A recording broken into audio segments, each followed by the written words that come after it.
It's been a troubling week for the Toronto Police Force, with 3 officers all injured on the job, and advocates believe there may be a number of factors contributing to these incidents against the Blue Line. These are issues which our frontline members are facing in uniform, which didn't used to occur. The latest incident happening on Friday around 1 in the afternoon at a Tim Hortons near College in Lansdowne. Police say they were called for a person in crisis. Officers arrived on scene, and while trying to apprehend the male, a police officer was stabbed in the leg.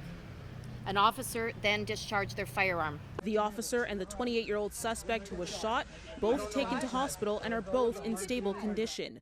Officials say the officer is a rookie in his 20s and has only been on the job for less than a year. I'm really angry. I think our members are angry with what's been going on more recently. John Reed with the Toronto Police Association says all police forces are impacted whenever they hear one of their own is injured. In my term here as president of the Toronto Police Association, I've had 2 of our officers have been murdered.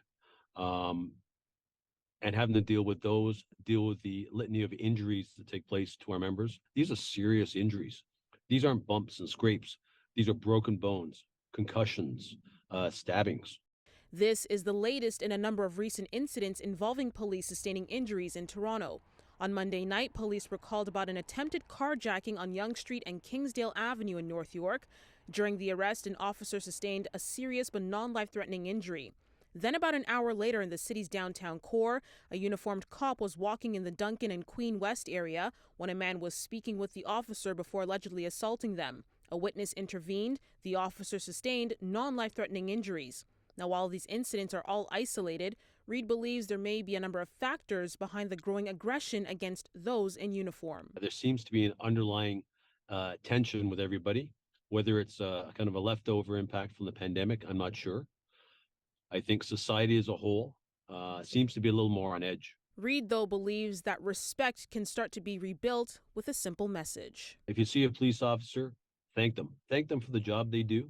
Now, regarding Friday's stabbing, a woman claiming to be the suspect's girlfriend told reporters that officers had approached the suspect, telling him that they had a warrant to arrest him. But again, officers are refuting that claim. It will be some time, though, before we get more details on this investigation, as the province's Special Investigations Unit has taken over this case. Reporting from College in Lansdowne, Afua Baah, City News.